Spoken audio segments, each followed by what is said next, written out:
Trey Ryder and Bernie Neighbor is your favorite dynamic duo on Monday nights. Hey, hold on. Go ahead. Go. No, before we get started, I think we need new music for our lead-in. Because ever since you were on Around the ACL today, you just want different music. I swear, I felt like tackling somebody listening to that. I was ready.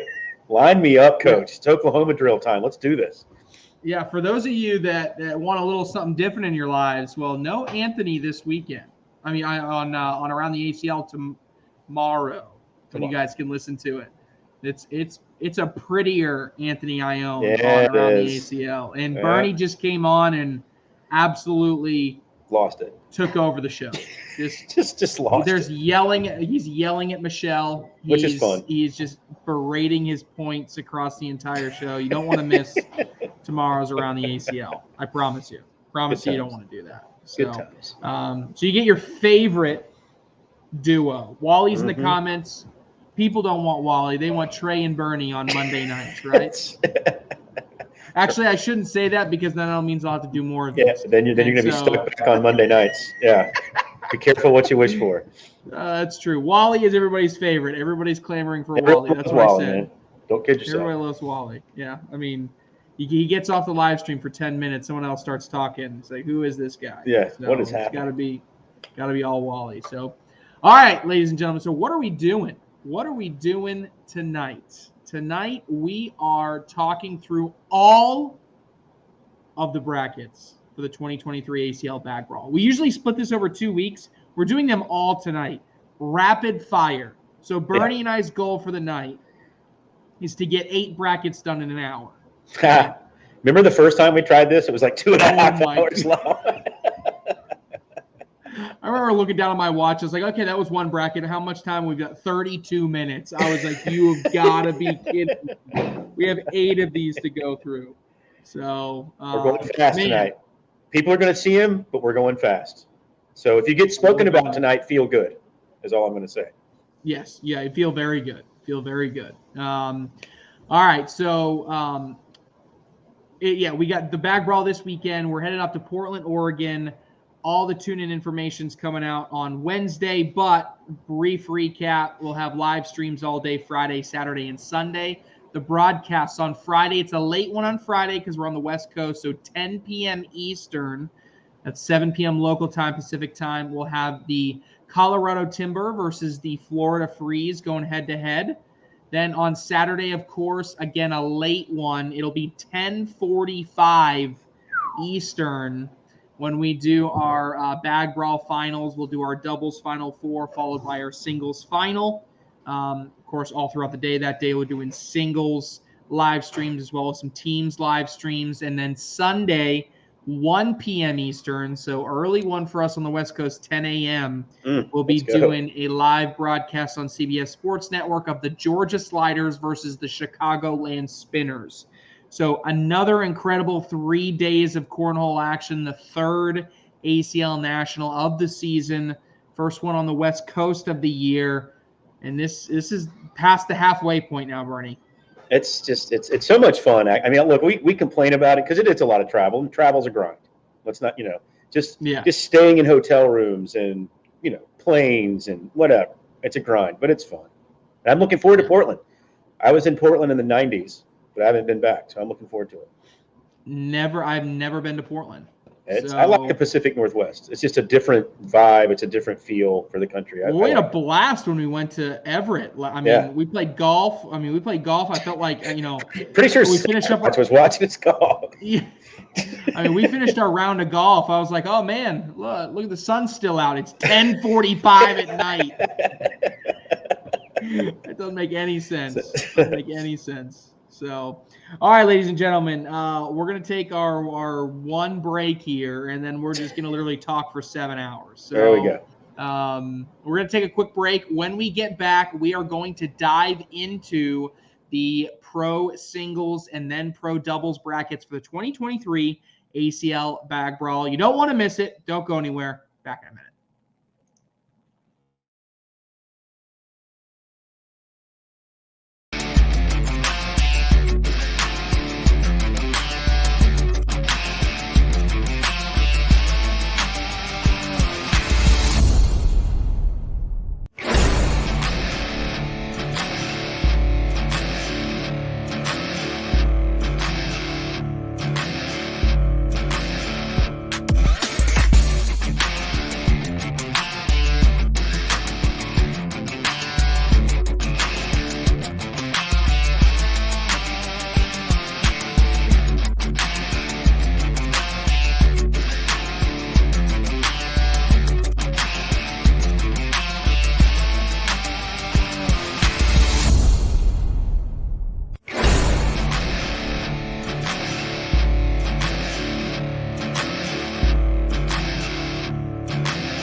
All right, cornhole fans everywhere, welcome back. ACL Live, your favorite Monday night show, talking all things cornhole, and it's time to go through some bag brawl brackets. Say that 5 times fast. Yep. Bag brawl brackets. Not even going to try it. How many times are we going to screw that up, Bernie? How many times A are we going to lot. screw that up? A lot. So, all right, let's go ahead and roll into it. I don't want to waste any more time, Bernie. Let's start with Pro Singles Bracket A. Of course, Pro Singles Bracket A is going to belong to the current #1 player in the world, Mr. Justin Burton Jr. He gets the top spot here, Bernie. And as we go through here and scroll through this, it feels like a winnable quadrant for him. It really does. Two things. As we go down, obviously, we don't have the time to go quadrant by quadrant tonight, or we're going to have a 3-hour show. But as you go through this, looking at the left side of this bracket, I'm being very generalized. But yes, top quadrant, I think JBJ should be able to get through fairly easy. Two people I want to talk about on this side. I know she's a 40 seed, but I feel like Vanessa Fillingham's playing a lot better. Yeah, she was just 1 game away from making the broadcast court and replacing Gina Ramirez, who ended up winning on that game-winning airmail at this Pro Shootout number 5 this past weekend in Mesa. So she's playing a lot better. And then shout out Ian Cripps. What was Ian's place in the ACL rankings before he had to kind of make that run to stay in the pro division? Do you remember? Yeah, that's what I don't remember exactly what it was, but I mean, now you're talking about a borderline top 50 player in the world. Good for him. I mean, seriously, good for him. Look at some of the names in here that are looking up at his seeding, and these seedings are done by ranking. These aren't just random. So he has earned a 13 seed in this bracket. So good for Ian. Yeah. And now as we look at this bottom half of the bracket, we started there with Fisher Hamilton. I mean, we started up there with Matthew Creekkiller. We'll go back up here. He's got this left side of the bracket, and then you also kind of have Fisher Hamilton here. I think Fisher Hamilton being on the same side of a bracket as Justin Burton Jr., I think that's going to excite a lot of people, and that'd be something people are really excited to watch, because a possible matchup of Fisher Hamilton and Justin Burton Jr. to maybe get to a king seat in this bracket, I think a lot of people would be excited to see. I mean, I think that's probably what we're going to see, but don't sleep on the number 5 seed, Jeremiah Hector. I personally didn't know much about Jeremiah Hector before this season, but the last month and a half, 2 months, Jeremiah Hector's showing out. So good for him. He absolutely has been showing out. He's a top 20 player in the world right now. When you talk about rookies in the top 20, you probably would have named 8 or 10 before you would have Jeremiah Hector, at least at the beginning part of the year, but before we saw what his potential was. So now we head over to the right side of the bracket. So I got to zoom out a little bit here, but it's headlined by our number 2 seed here, Kayla Batson, who, Bernie, in my mind, was arguably the best player on the weekend in the Open. He did come up short to Damon Dennis, but at times Kayla Batson was absolutely unbelievable. Hit 44 in a row at one point against Devin Harbaugh. Yeah, how good's that, by the way? I mean, how good is that? I mean, look, Kayla Batson is an example of someone who kind of tried to clean up his life a little bit. And I know he's very young and he obviously doesn't have too many vices. But as far as getting in better shape, kind of having a better mindset about himself and what he's doing, I hate to admit that Michelle's right about a lot of things, but she really is. And this is one of those where a person's taking his life serious, and his cornhole game is showing it. Yeah. And also on there, though, the surprising seed here has got to be Kyle Malone, right? He goes 1-2 at the last national. Now he's a 15 seed. So when you talk about Kayla Batson, he doesn't have an easy road. I mean, Jacob Foreman, Kobe Costanza, that's a brutal second-round game. He's going to have to play a PDC player, then probably and then he's going to play Foreman or Costanza, and then likely Kyle Malone. That's not an easy path, Bernie. No, that's not. That's a bad first 3 games, right? However, the way you can look at it, if you're Kayla Batson, if I do get through those 3, I'm rolling, right? Yeah. So you're going to have to play great players at some point.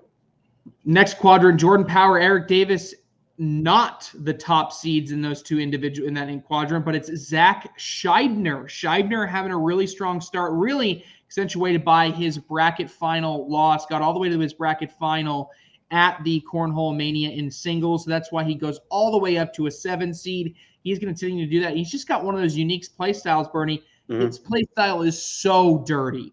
So many bags in front of the hole, so many bags just rolling. He doesn't even throw a slide shot. He throws a roll shot on every bag. Well, you got to feel pretty good for him, because remember, we had over New Year's in Myrtle Beach, he has a great shootout, right? Plays very well. Then he's a second-round draft pick, I believe, in the draft. Right. And some people were like, hey, what's going on with that? And then he kind of cooled off a little bit. But like you said, big run last national. Good for him. Way to go, Shibby. Yeah. And then the bottom half of this side, Cody Henderson, going to be a lot of people have their eyes on. Trevor Kufist, year after year, just kind of hangs around and plays spoiled to a lot of different people. So he's hanging around there. Doug Zaft is there as well. This little section right here, though, Jacob Trzynski, Kaylee Hunter, Jimmy Humans, and Brett Guy. That's a pretty tough section right in here. Jacob Trzynski having a really great cornhole mania, which is why he gets all the way to that top seed. But this feels like a number of different people could win this bottom section of the bracket, Bernie. Don't you think you could take these two little quadrants here and pick 5 names, and you'd not be surprised if any one of those 5 came out of there? 100%. I mean, yeah, there's that one feels more wide open. Obviously we go all the way back over here, Justin Burton. It's a different story, but ultimately the other sections of the bracket really could be up to anybody. So interesting enough, Bernie. So what are you feeling? What are you feeling? What are you feeling in A? What are you feeling in A?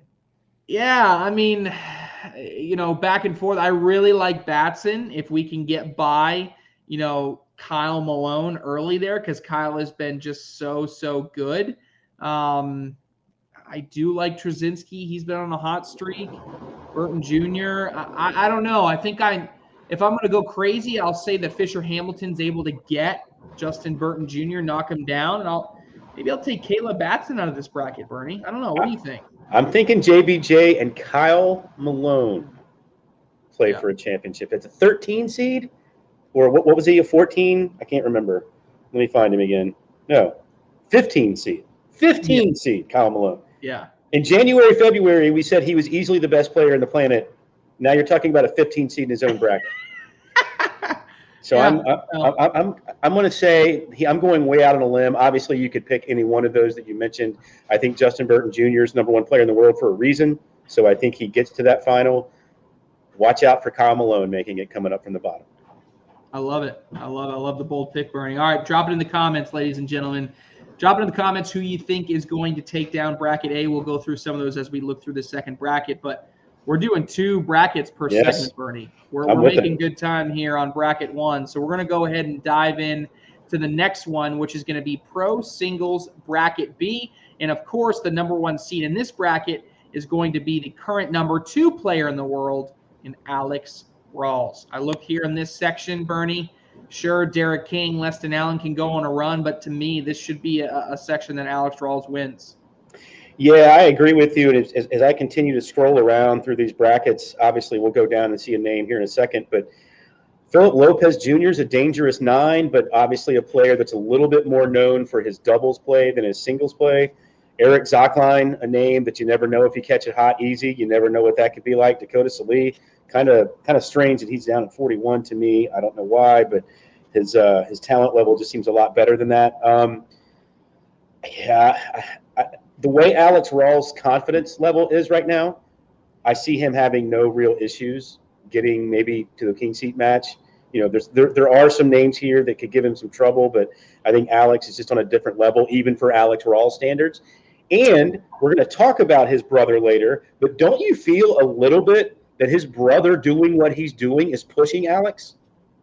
It's got to, right? You don't want Big Brother. You don't want, those guys, And Big Brother who tells you who he might play 30 minutes a day, maybe. Right. 100%. 100%. It's got to be pushing Alex. Now, and I'll say, let me play devil's advocate to you here, Bernie, because I think this bottom section may have some people that could give Alex some trouble. Now, here's the good news for Alex. Out of all these people I'm about to name, if you stay in the winner's bracket, you only got to play one of them. Right. It's not as if you got to play multiple of these people. Right. Damon Dennis just won the Open this weekend. Chris Kingsbury won Pro Shootout #4, throwing 27 bags in a row on a broadcast court. Okay. Mm-hmm. Moses Tasueta, we just saw him at the Open make a really strong run in singles. He won the Super Hole event. Trey Birchfield, former singles world champion, Dylan Turpin, yes. who, aside from the Cornhole Mania, who had a decent showing, outside of that has been unbelievable this season and been really close to making that next step. So I think the bottom half of this bracket, Bernie, may have some things that are going to be interesting for us. No, you're 100% right. I mean, Dylan Turpin especially, I think, has something to prove considering how last national went for him, because he was on one, if you will, this season, right? I mean, he was playing so well.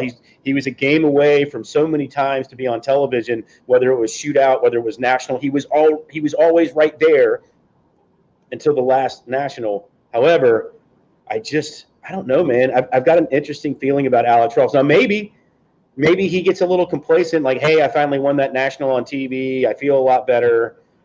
And maybe he kind of gives up, kind of his focus drops just a touch, but I don't think so. I think Alex Rawls is still the guy to beat on that side.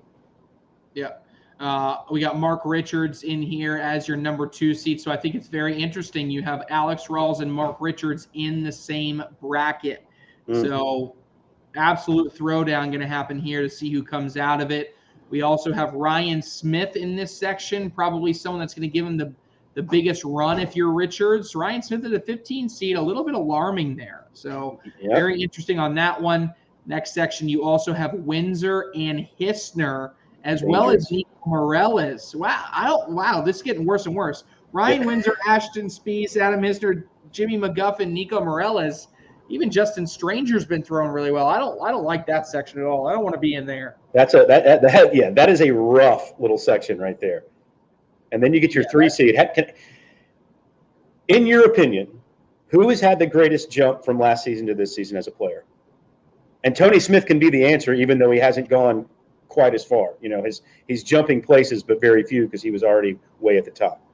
Yeah, I think the 2 leading candidates, 3 leading candidates, I think there's 3 people that could be in that conversation. Nico Morales, Hunter Thorne, and Alan Rawls. Yes. Right? I think all 3 have a legitimate credit and opportunity to win that breakout player of the year. I think Hunter Thorne, I think he's due a bracket win at a national. We've already talked about some of the names. You got Mark Richards as a 2 seed, Alex Rawls as a 1. Hunter Thorne is due. I don't know if it's this one, but Hunter Thorne is due a bracket win at a national. Yeah. I think his play just continues to get better and better and better. Jack Gore very much underperforming at a 46 seed. I mean, he's gonna bounce back eventually. I know he's had some issues from a health perspective that he's going through right now. Duncan Clemmer has got that potential. And then at the bottom, Cheyenne Bubenheim and Tubby Cobb, they actually played against each other at the Cornhole Mania. They played against each other at the kickoff battle. Cobb got the best of Bubenheim. But this feels like a very wide open bottom right section. Gina Ramirez obviously looking to continue some momentum, get herself away from that 59 seed. Am I concerned about Cheyenne Bubenheim as an 11 seed in a bracket? I mean, you're talking about a player that's kind of hanging on to top 50. I mean, I think her that seems low to me for her talent level. Or am I just too? Yeah, she had a bad. Yeah, it was a bad. She had a bad Cornhole Mania. She got beat early by, I believe it was, I can't remember who beat her. Joe Tyler Saladiner, I think, beat her in the losers bracket. That's right. No, we were in the winners bracket. Oh, that's right. The crazy part was, and then she lost to Moses Sesweda in a barn burner. So the thing is, if you're Bubenheim, you can't lose to Saladiner. So, right. And I love Joe Tyler, but I mean, come on. You're supposed to be. I mean, maybe that's what I'm saying. Are we concerned? Not yet.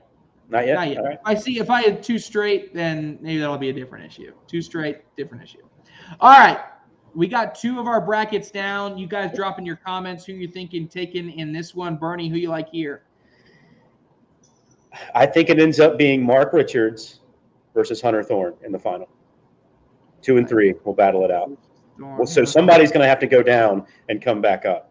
But I think 2 versus 3 in that final.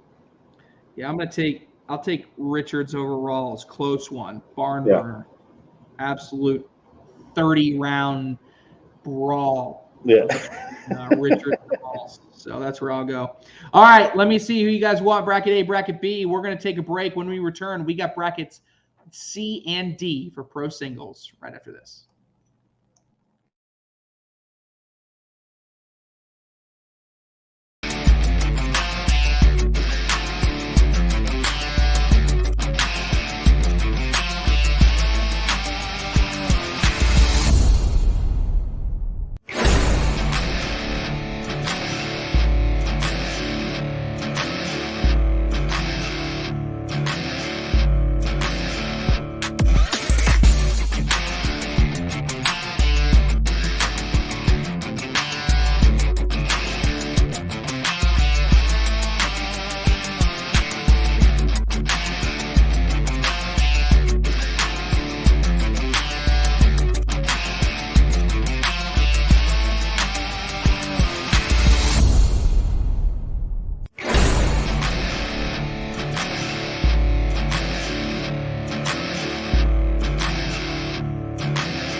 All right, welcome back, Cornhole fans. It is Bag Brawl time. Going through the pro singles brackets with Mr. Bernie Neighbors. Got some votes in here. We had a Bubenheim vote, a couple of Richards. We had a Rawls vote. So, I mean, there's I think there's a couple different people that can win it. Sure. I mean, sure. These are really good cornhole players. I mean, someone gets hot, and it's always fun for us, I think. So you go from a shootout to a national. Everything kind of changes a little bit. You're back to 21. That's why I like Mark Richards so much. I think Mark Richards has a way of outlasting people a lot of times in games to 21 where he can, you're hot, he just stays right there with you, and then you have a couple of bad moments, and then he just finds a way to kind of separate a little bit. That's what I love about his game, and he's added some shots. I don't know, man. Even as a 2 seed, the guy's falling apart. He's a 2 seed in a bracket. Falling apart. Awful. Horrific. Terrible player. All right, let's go to bracket C. Does that work for you, Bernie? It works great for me. Let's do bracket C. We're here, and not Alex, but Alan Rawls, number 3 ranked player in the world right now. And Bernie, I said this one around the ACL today. I think he's going to go on another run. I mean, Gideon Herrera can give him fits, but he's playing so well, Bernie. I think he keeps going. You're going to be able to know this question, I would assume, because you're just an encyclopedia of cornhole knowledge. How many players have won 3 straight brackets in nationals in ACL history? Not many. I don't think. Maybe 1 or 2. Maybe nobody. I don't know. I actually thought you might know this. I don't think anybody ever has. I really don't. If he does that, do we start talking about Alan Rawls as a top 2, top 3, top 4 player in the world? We have to. Have to. And we talked about this on Around the ACL. If you went in top 100 players in pro rankings right now, and if you said, all right, give me your top 10 players, you don't have to put your name on it. Just give me your top 10 players. I don't know how many of them would have Alan in that top 10. But here he is on the precipice of doing something that maybe no one's ever done before. Hopefully the chat knows. Maybe someone in the chat could tell us. I mean, I'm wondering if maybe a Jamie Graham or a Matt Guy has done it. Trey Birchfield at times has had run. I'm curious if someone's done it before. But once again, that list, really small. Yeah. And on the side of the bracket, if I'm going to pick a couple candidates, to kind of upset him. Matt Guy, maybe. Mm-hmm. Frank Modlin, maybe. Logan Chamberlain right here, maybe. Ryan Wiedenfeld, if he kind of turns things around, could possibly give him some fits, turn things around. AJ Sims. Tanner Halbert, we haven't seen the same Tanner Halbert quite yet. He's been close, but not all the way there. Jay Rubin, could he go on a big run? So there's a few candidates that if they're playing at their high level, absolutely could, would, should take out Rawls, but Rawls just been so good. I mean, seriously. I don't know why I find it so fascinating. And once again, I sat there and talked to Alan Rawls. God, where were we? Topeka. I was sitting there. He was outside, and I was sitting there talking to him. I was like, man, you're playing so well, blah, blah, blah, small talk. And I was just like, dude, how much do you play? I'm curious. He's like, I don't know, man, maybe 30 minutes. Maybe.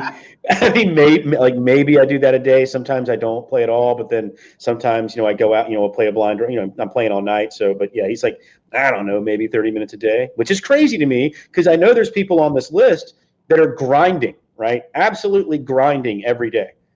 And it's a fascinating story to me. Fascinating. Yeah. So as we look here, Joe Neistedt's going to be a top seed here. Like I said, he's number 2 right now on my MVP ballot. He's having a heck of a season right now. He's going to look to run through that. Maybe Peter Zasweda gives him a little bit of trouble. But in this next section, this one feels like something that's kind of wide open. You see Bella there. I know there's some stuff going around on Facebook. I'm not even sure what's going on there. So we'll find out what happens there. But ultimately, I think, I think that's a Joe Neistedt top half of the bracket. I agree. I think it's a big shout, Brandon Jones, for being a top 40 player in the world right now. I think that's a pretty big jump considering the talent level, what it is. I think it's a solid 10 seed. Bella as a 7. You're talking top 30 in the world for someone who's not completely convinced how good she is yet. But I think I would love for Bella to make a run. I really would. Here we have Terry Mathis down there. He's got a big run. Eddie Grindersleeve at a 22 seed is just shocking to me. Shocking to me for Eddie Grindersleeve, how good he is. Ryan Hart had a really strong runs, but Jamie Graham headlines the bottom half of this bracket. Finally had that bounce back we've been expecting, we've been looking for. I'm interested to see the mechanics from Jamie Graham. How does he come out throwing in the next national? What does he do? Is he throwing the same way? Is he making another adjustment, and how does it affect his play? I think he's throwing with that step. I talked to him. I was actually late to one of the streaming courts that I was doing, made everybody really mad because I was talking with Jamie outside in Erie, and he was very frank with me. And I think I told you this. There's times when players, especially in our pro division, and you can see it in interviews in other sports, where they're giving you lip service, right? They're telling you how confident they are, but you can kind of tell some of it's just bluster. It's not real. It doesn't seem authentic from them. Jamie talking about his step, the way he's feeling, he felt that everyone's been kind of busting on him a little bit unfairly as far as, talking about him not being the player that he used to be. He's talked about a bad break here, a bad break there, and he's right back to where he's always been. So watch out for Jamie Graham in this bracket. Yeah, exactly. And that's, Jamie Graham's throwing with some confidence again, which is something that, it makes him one of the best players that there is when he's throwing with that confidence. So bracket C, Bernie, what are you thinking here for C? Can it be Alan? Can it? If it is, it's one of the great stories ever. I'm thinking I'm going 2 versus 3 again in the final. I've got Neistedt and Graham throwing against each other in the final. Wow, I'm going to go the opposite. I'm going to go 1-4. I'm going to go Rawls against Matt. I think Logan. Matt Guy was actually a 5.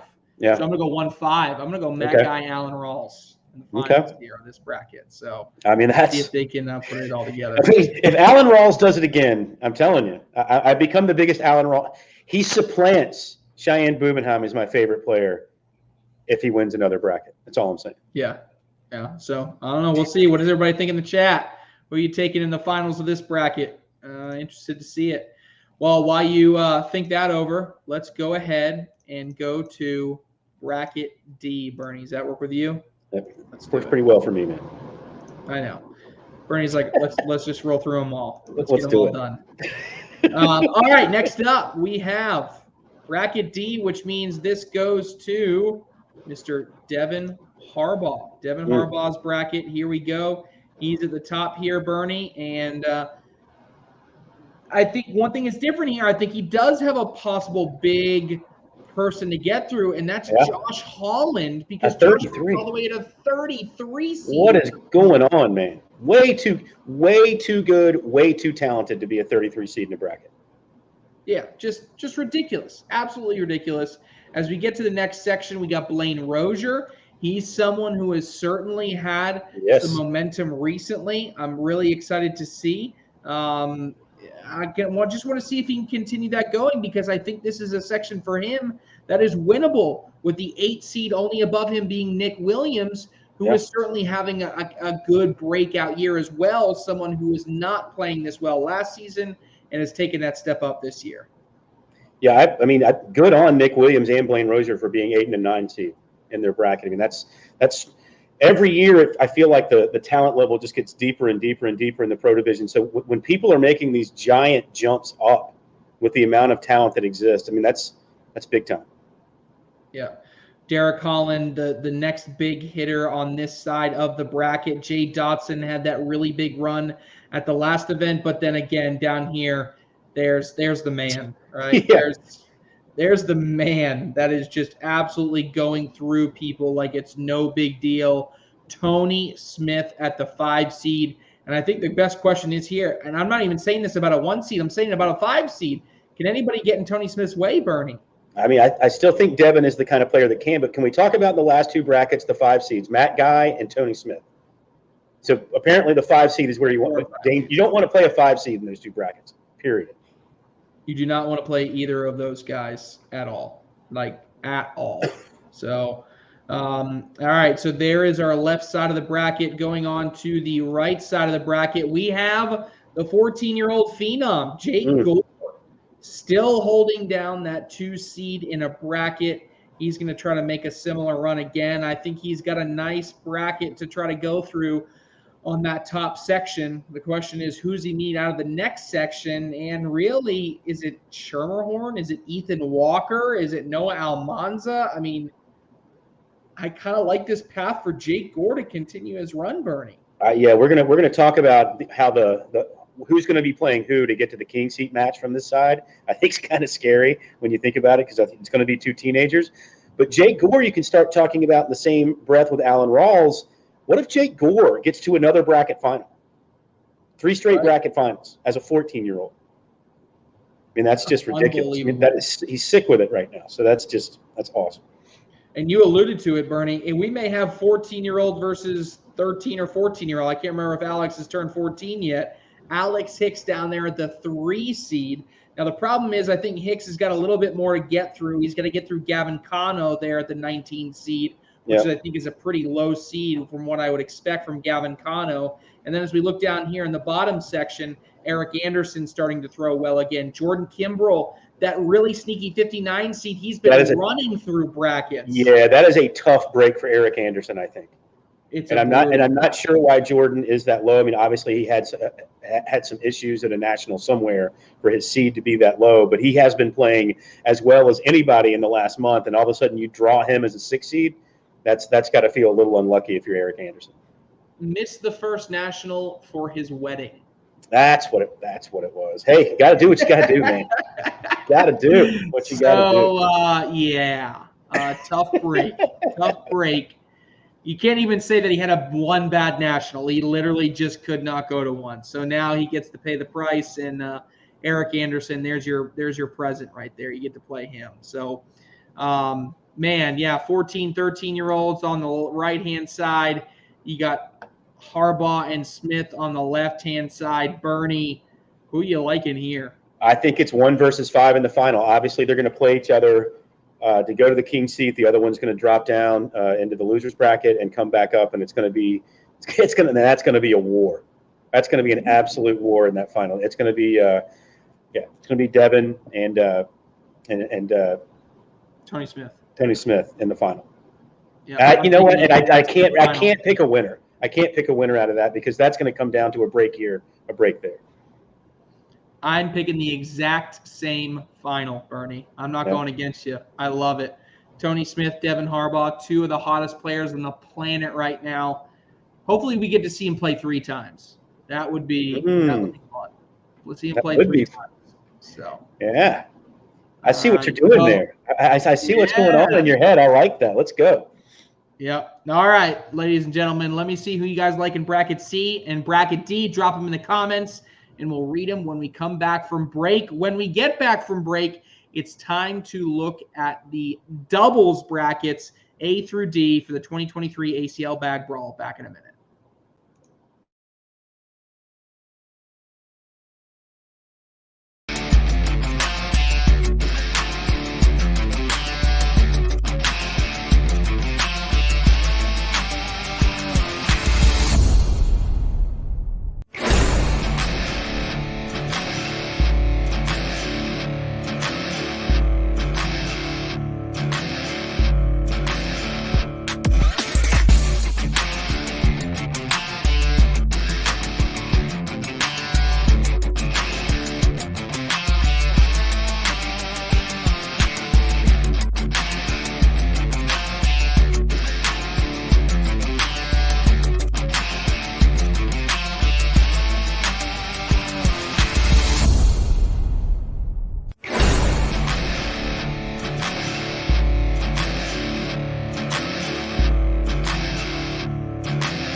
All right, ACL Nation, welcome back. ACL Live here on Monday, June 5th. We are talking all about the 2023 ACL Bag Brawl happening this weekend, June 9th through the 11th in Portland, Oregon at the Portland Expo Center. 3 days of nonstop cornhole action. We have gone through all 4 pro singles brackets. Pro singles will be on Saturday, June 10th. Live stream coverage going to kick off at about 3 p.m. Eastern, about noon local time in Oregon. But now we're going over to doubles, which will take place on Friday. Coverage will kick off at 5 p.m. Eastern. That's 2 p.m. local time on ACL Cornhole TV. And then, of course, all of the finals of these events will take place late one. We're on the West Coast, 10:45 Eastern on Saturday, June 9th. So you can stay up and watch on ESPN3. All right, Bernie, you ready to start talking about pro doubles? I've thought a lot about this bracket. So, let's go. I love this I want to hear bracket. your opening thoughts. Give me your opening thoughts. I can't because it's given away the opinions. But I just think whoever gets I'm going to tell you who I think is going to win it. But I think when they win the winner's bracket, they're going to beat the 1 seed to get the king seed. Then when you start talking about the 5th and 3rd place game, it's going to be an absolute war the last 2 to 3 games in the loser's bracket to get back to the winner, to the final. I love this bracket. I really do. I love this bracket. Well, on this side, your number 1 seed, number 1 team in the world, Justin Burton Jr. and Logan Chamberlain. We got to look for teams that are possibly going to get in their way, Bernie. A PDC team will get the honor first of trying to step in the way. Tubby and Tice Cobb, maybe Eric Anderson, Timmy Jonas. Down here on the left-hand side, Brett Guy and Eric Davis. I don't want to steal your thunder here, Bernie, but to me, this still feels like if we're looking for a team to take down the number 1 team, it's got to be on the right side of this bracket. Yeah, I mean, if you get Brett Guy and Eric Davis playing their A+ games, And I still feel that Eric is kind of finding himself again as a player. I think his confidence level is a little off. And at this level of play, being just that, having second thoughts just a little bit takes you down a peg. But yeah, I see them getting to the king seat match. Yeah. So we'll see how they end up here in the king seat match. Here we go. On the right-hand side of the bracket, you have your number 2 seed, Trey Birchfield and Alex Rawls. Oh, but look who's there sitting at an ugly 7 seed, Bernie. Wow. None other than Jamie Graham and Matt Guy. Mike Ferreira, Cody Johnson, also in this top quadrant, Tyler Poitras and Kaylee Hunter. And then also in the bottom half, Bernie, we have Adam Hister and Cody Henderson. Doug Zept and Bill Hadley. Man, this is a loaded right side of the bracket. Absolutely loaded. And I talked about it a little bit around the ACL. I spoke with Adam Hisner, and I was like, hey, man, why are you growing your hair out? I've never seen you do that. And he said he wants to grow it out so he can get it permed to look like Cody. Now, they're pretty distracting to play against on the best of days when Adam's got his hair cut short. You put him with a perm, looking the way he'll look, all the talk they'll be doing, all of that, man, I wouldn't even want to be anywhere near them on a cornhole court. I think not anywhere close. I think, and once again, I could be wrong, probably am by saying it, I think Jamie and Matt get through this side of the bracket. I think you have 2 players with immense levels of talent that are embarrassed about being a 7 seed in a bracket as a double seed. Embarrassed. Yeah. And I think they're going to find a way to kind of get, like you spoke about it before, each one of them has had a bad national. Unfortunately, they did it opposite each other. They weren't both playing bad at one time. And so I think they're going to put it together. But then when you start talking about Birchfield, Rawls, Hisner, Henderson, and then beating JBJ and Logan Chamberlain, it's going to be an absolute war getting through the top half of the top side of that losers bracket. If you're Justin Burton Jr. and Logan Chamberlain, just don't lose early. Just get to the finals, and then you only have to play one of them, right? And if you just got to play one of them on that right side of the bracket, that's great. That's great news. But see, I think they're getting there. I think they're going to lose the king seat match. You do. I do. I think that Jamie Graham. I think we got a little rock, paper, scissors going on here, in my opinion. I think Justin Burton Jr. and Logan Chamberlain, with head games that Cody Henderson and Adam Hister play, have gotten into the head of Logan Chamberlain. I think I would take Hister and Henderson over Burton and Chamberlain. I think I would take Burton and Chamberlain over Graham and Guy because they already did it once and they feel extra motivated being, playing against this team. There's been a little chirping going back and forth. Yeah. I think Graham and Guy would simply just outplay and outclass Hister and Henderson. So I think we have this little triangle going on here of who would beat who. And don't forget about Rawls Birchfield thrown in that mix. I mean, it's good. I think it's going to be an absolute war when we get to the end of that bracket. And Wally, if you're in the chat and we get on this call to pick a bracket, you got to get this bracket, man. You got to get this bracket. I can tell you who he picked. Who did he pick? Hold on. I'll tell you right now. This is the worst thing to do is try to look something up while I'm literally live. But so pro doubles, court 1 got bracket D. Not this one, Bernie. He passed on this one. I hate you, Wally. All right, ladies and gentlemen, drop in the comments who you think is taking this one. Is it going to be Graham and Guy, Birchfield and Rawls, Burton and Chamberlain, Hisner and Henderson? Too many good options here. Yeah. We're rolling into bracket B. You ready, Bernie? Yes, sir. All right, bracket B here for the 2023 ACL Bag Brawl, and it is right here. We got at the top Tony Smith and Jacob Trzynski, your number 2 team in the world right now. Going to try to keep this momentum going. Stranger and Reynolds look really, really good at this last event. Nate Stevens at the Open was really impressive. All Tyson Belvin bounced back a little bit.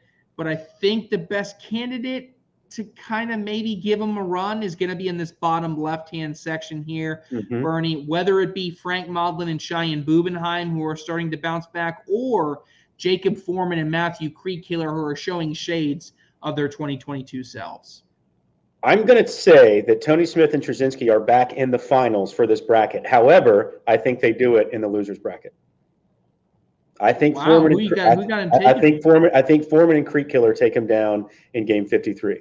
I think Jacob Foreman has a lot. I don't feel like he felt. I don't think he feels like he played his best against Tony Smith in that doubles final in the shootout, because he didn't play all that great, and I think he would have something to prove. I know it's an early call. It would be easy to say, hey, the one seed plays the 2 seed and they move on. I'm trying to come up with something to kind of that could be there, and I kind of see Creek Killer Foreman beating them in the bracket, but then Smith and Trzynski come back and get him in the final. However, right side's got players too. I'm going to say something that is the absolute worst thing that I can say.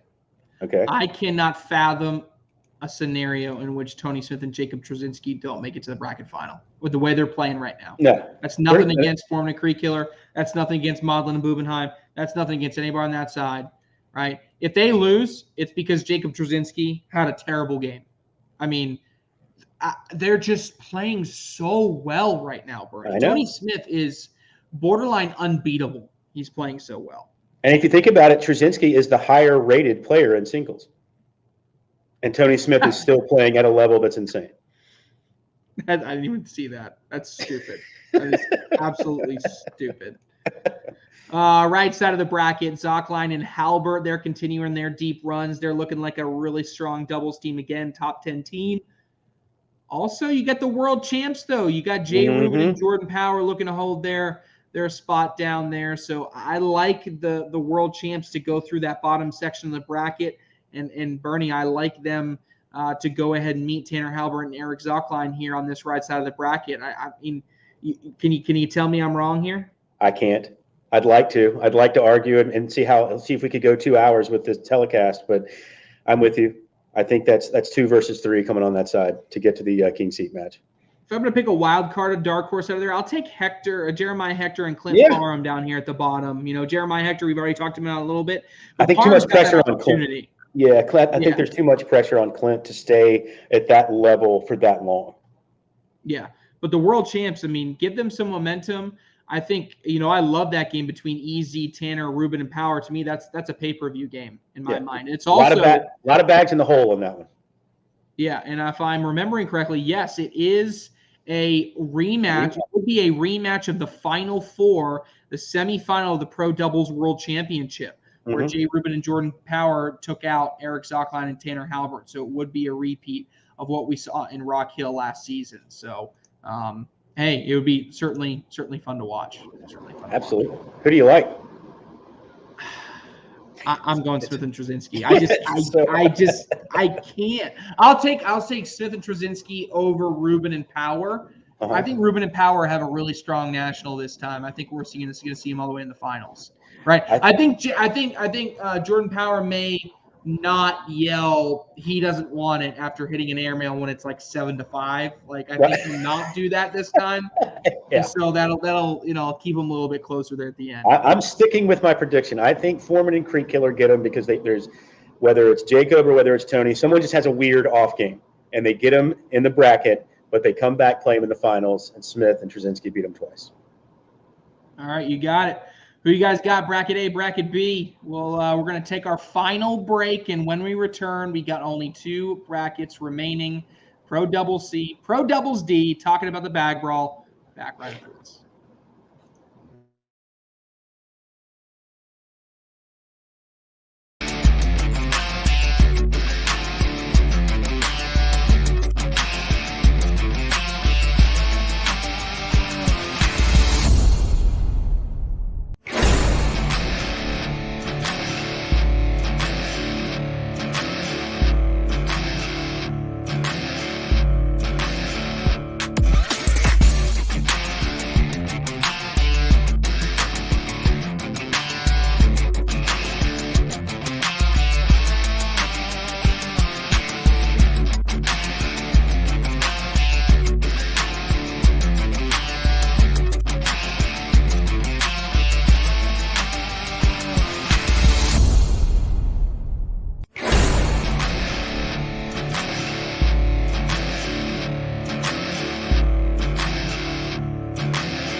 Welcome back, Cornhole fans. 2 brackets to go for the 2023 ACL Bag Brawl. If you do want all of the brackets, they're already on the website. Go to iPlayCornhole.com. Scroll all the way down to the bottom of the main homepage. In the news section, one of the first articles you'll see is 2023 ACL Bag Brawl brackets. Look at that, Bernie. I didn't even have to slow down. Wow, I can't do it. I've actually tried to say it 3 or 4 times now on breaks. I can't do it.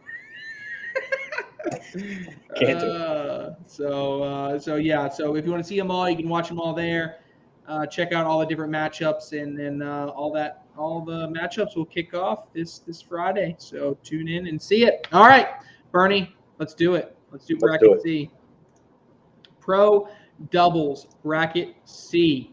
And here we are. Number 1 seed, going to be the dynamic duo of Jeremy Schermerhorn and Joe Niestedt, who outside of a broadcast court, Bernie, have been essentially unstoppable. So question is, will somebody stop them and prevent them from getting in the way? Me personally, Bernie, I think this is a loaded left side of the entire bracket. When you talk about Schermerhorn and Niestedt, Alan Rawls and Chris Kingsbury, Jordan Kamba, James Baldwin, Duncan Klemmer, Noah Almanza, Eddie Grindersleeve, Caleb Batson, Ryan Windsor, Alex Hicks, Steven Bernasette, and Derek King. I think those are all candidates. Somebody could legitimately pick each one of those different teams to come out of this left side of the bracket, and it would not be too much of a stretch. No, not at all. And looking at that bottom section, game 42, I think is going to be an absolute war with Grindersleeve and Batson and Windsor and Hicks. I think that's going to be an absolute war, pay-per-view TV. Top section, I mean, I like some of those teams. I just think, like you said, in bracket play, has anyone really been challenging Schermerhorn and Niestedt this season in bracket play at Nationals? I don't think so. And a big question mark for me, though, if that's going to be your question, my question is going to be, why haven't Rawls and Kingsbury been better? Agreed.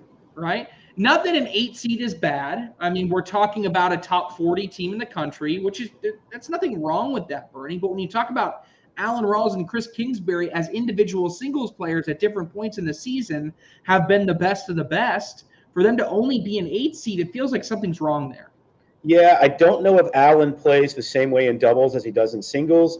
And Chris, his win was a shootout. So you're talking about round limited formats. You get a game to 21 and it starts going a lot of rounds. All of a sudden, can you keep that A level for that long? And for certain players, it's very difficult. I can give you one off the top of my head. Ryan Smith, who's an amazing player, but he kills it in round limited formats because you don't have to stay at that level for 30 to 45 minutes. You just have to do it in a round limited format for 10 to 15 minutes. And it's very different the way that works. So maybe that's the issue. I don't know. But it does seem odd that they would be an 8 seed. Yeah. And so time will tell and see who comes out on top on this right side. As we go over to the left side of the bracket, the top seed here is going to be Fisher Hamilton and Gavin Cano, who have certainly been one of the most elite teams, again, outside of the broadcast court, right? So the 1 and 2 seed within this bracket, in bracket play, have just been running through people. But then you get them there at the end, and it's just they've fallen off a little bit. So I think it's interesting that you have that same story kind of with the number 1 and number 2 seeds. That being said, I think that's your final. Right. I mean, there are teams that could give them trouble. You look through there, there's quite a few.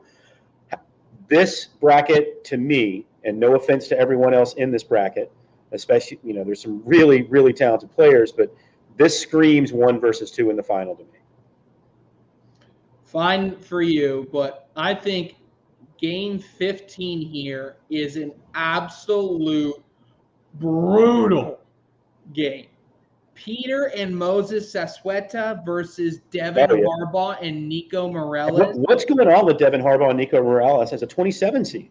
What's that all about? Remember, they didn't play that first national together. So, again, kind of like Jordan Kimbrell, they're behind on points until we get through the 4th national.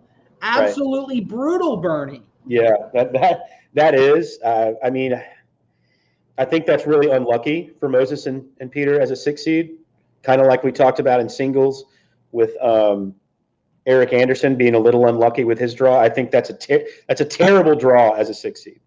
It's just terrible. Man.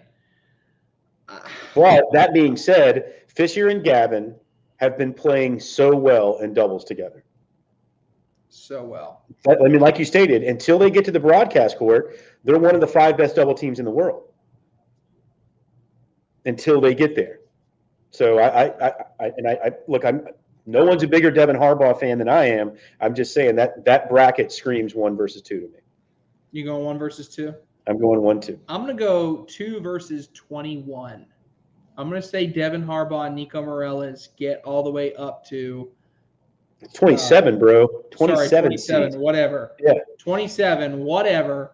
I think they get all the way back up to Wow. Fisher Hamilton and Gavin Cano, and that is our ultimate final in that bracket. I'm going to go crazy and say Harbaugh and Morales get all the way through. So wow. I think Gavin Cano and Fisher Hamilton end up winning the bracket, though. I do. Do you? Two takes the bracket. So we'll see how that goes. All right, drop your comments. Let me see who you think is going to take bracket C. And as we do, Bernie, we are down to our 8th and final bracket of the evening. We've done it. Again. We've done it. We made good time this time. Yeah, this was well done. Bracket's done an hour. Yeah, that's pretty strong. We're doing all right. Right. All right, number 1 seed here, Philip Lopez Jr. and Mark Richards. Going to be a brutal team to go through. If I'm looking in this top section, there's a couple teams. McGuffin Dennis, maybe Cobb and Costanza could give them a little bit of a run here. But ultimately, this feels like a top left section for Lopez and Richards, which they should get as they deserve as the 1 seed. Sure. And then down here at the bottom, kind of a mixed bag, right? I mean, Ryan Smith and Ryan Wiedenfeld, obviously a team you always will look out for. Great first national, not so great second national. Mm-hmm. Zach Scheibner and Gage Landis, not so great first national, great second national. So as I'm looking through here, trying to find a team that's going to go up to Richards and Lopez, it's not going to be a team that's overly consistent. It's going to be a team who's going to be playing well at the right time. Which, looking at it in those terms, obviously you're feeling pretty good about them if they get to that point, right? If it's Smith and Wiedenfeld, you're feeling really good about them because they're obviously playing very well that day. I don't know, and Gage Landis is probably going to punch me in the face. I don't know if I trust Gage to go 4 or 5 matches that strong. Right. Yeah. It's almost, yeah, to an extent. Like, I need to see you do it in another tournament, right? I need you to see it in addition to what you did at the Cornhole Mania instead of just. I can see it. Yeah, and I mean I can see it for 2, 3. I don't know. I just like to get to a bracket final, especially when you've got Richards and Lopez Jr. on your side of the bracket. It's just you're going to have to be playing at such a high level for so long on that day, and I don't know if he has that, but I've been wrong about a lot of things a lot of times. You've never been wrong, Bernie. Don't say that to yourself. As we look in this top right section, this one feels a little bit tougher. Yes. You got Malone and Humans, Wooten and Thorne, Avery and Pear can even give people fits. Herrera and Jones. Even Holland and Voyer. I mean, I don't love this as a very easy section to come out of. I still think Malone and Humans should be favored in every game that they play, but it's not going to be an easy path to get through it. I think Noah Wooten, if he would just realize how good he actually is and stop trying, like, he's still a remarkably good player. We know what Hunter Thorne's doing these days, right? Everyone knows what Hunter Thorne's doing. If Noah could just play, just forget all the other stuff, right? Forget talking to people, forget hanging out with people, forget, like you're worried about your delivery, you're worried about just play.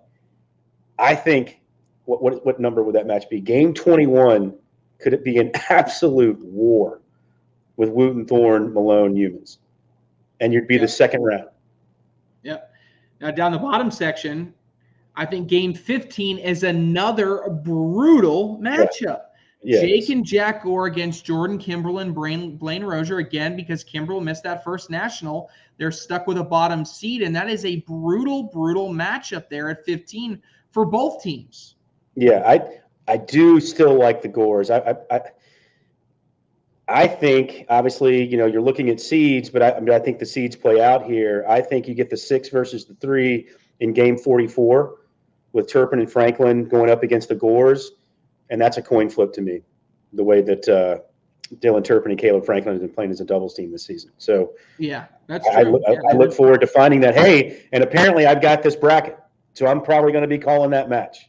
So I'm pretty excited. Oh, there you go. So you were a little not excited, but now you got to get excited, right? I mean, I like the bracket, I do, but yeah, I'm all. So who do you like? I mean, I don't know, man. I just don't know because I don't see anyone beating Mark Richards and Philip Lopez Jr. on that side of the bracket. I don't either. I mean, even if, let's say the 2 seed plays well, Malone and Humans get there. Do you think they beat them? I don't. Humans and Malone have lost in the bracket final twice in 2 nationals. Right. Okay. Is that bad luck or is that a trend? That's what I don't know. Yeah. I just don't know how Mark Richards and Philip Lopez are going to lose. They're just so good right now. Yeah, and they play and they ham and egg it so well, right? It's just, I don't see anyone beating them, and would not be surprised if it's another bracket that we got a 1 and 2 final. But I don't know. What do you see? Crazy. I want to go Richards and Lopez against like. I mean, Wooten Thorne as a 15 would be outrageous.